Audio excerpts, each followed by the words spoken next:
Alright, welcome back. Now I'm going to talk about cartoons in the 80s and early 90s that aired in syndication. Now I'm sorry if I probably didn't make no sense in the first part. I'm kind of watching my dog a little bit and making sure she doesn't do anything. But I was also thinking as well as to what to say.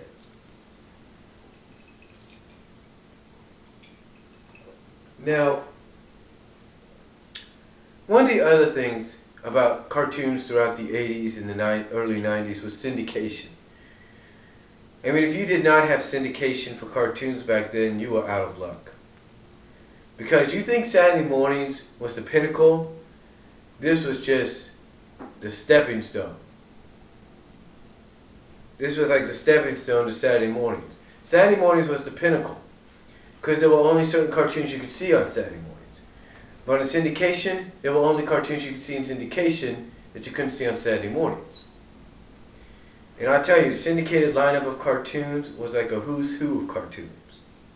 It was like every day was like the weekdays were like the All-Stars. The Saturday mornings was like the Super Bowl. The weekdays was like I said, it was like the All-Stars, because there's so many good cartoons back on weekdays. Some in the morning, but mostly in the afternoon.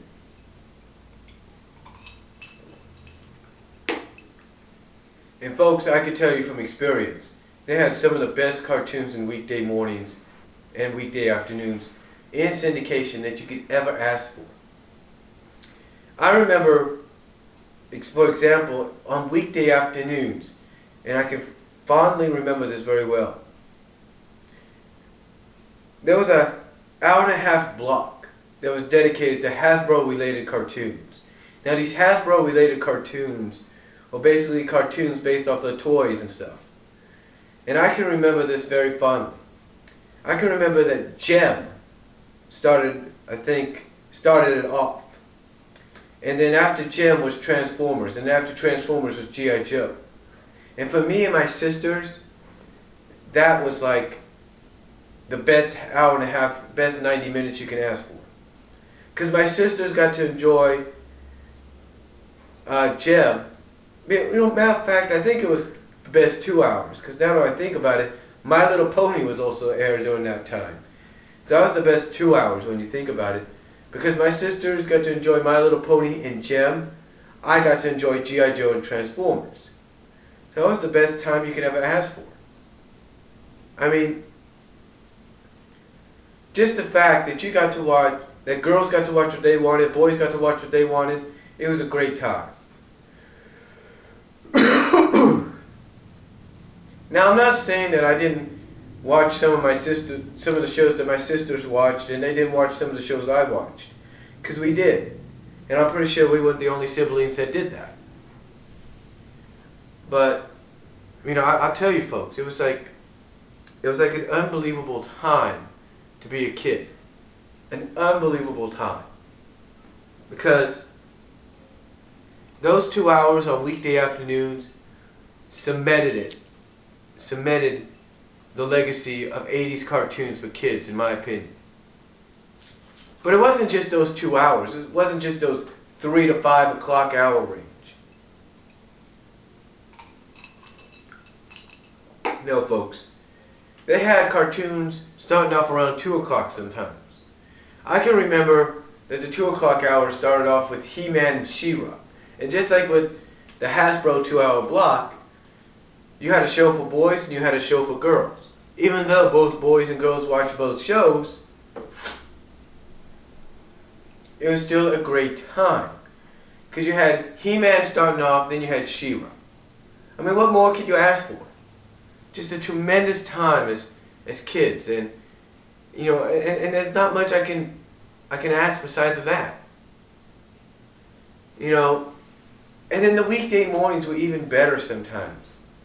Because if you got a chance to watch them on the weekday mornings, especially during the summer, you had some great animation shows that were just unbelievable. I can remember a couple of times in the mornings I would watch Jason the Wheeled Warriors. Mask. And I'm not talking the mask based on the movie. I'm talking about Mask, M.A.S.K. I remember watching that. I remember I remember watching Ninja Turtles, I think, during the mornings and the weekday afternoon, or whatever time they were on. You know, I remember watching all these shows. And it was just a great, great time to be a kid during the weekday mornings, especially during the summer.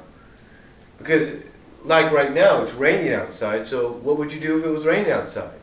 You'd watch your favorite Saturday morning, you'd watch your favorite cartoon shows when they would come on. You wouldn't go out and play, you'd be watching those.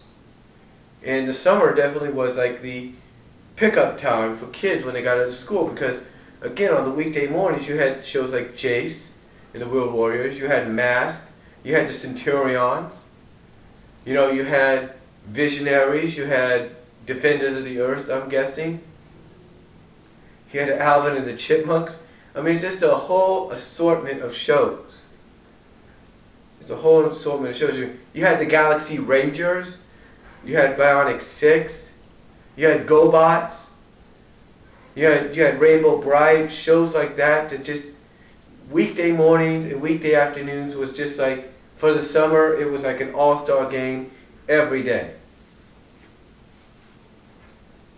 And then you add into that, you had shows from Disney, like Rescue Rangers and DuckTales and Gummy Bears, and even Wuzzles got into the act. And in the early 90s, you had Tailspin and Darkwing Duck and even, you know, Goof Troop, all added into that mix. And it was like, these were some of the best times of your life. I mean, you even had a few shows based on video games that were aired during the weekdays and weekends. Shows like Super Mario Brothers, Pole Position, Zelda. And I think if you want to count it as an early 90s cartoon, Sonic the Hedgehog and Adventures of Sonic the Hedgehog. You had all these shows that just defined Saturday mornings throughout the 80s and early 90s. And at a time, it was a great, and to me, that was a great time to be a kid. So, I mean, that's not really much you could talk about when you talk about what was the best time for you growing up as a kid in the 80s, except saying that they had some of the best cartoons you can ever imagine. And then to find out sometimes that one of your favorite cartoons would be turned into a movie, that really got you off your feet. I mean, I remember when Transformers was being advertised to hit theaters as a movie in '86, I was going crazy. I remember I got excited for the Battle of the Rock Wars, the GoBots movie.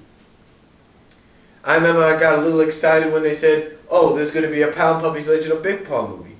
I mean, things like this were really just the tip of the iceberg for everybody. And it's like you just could not get enough of it. And you were hoping for more and for more and for more.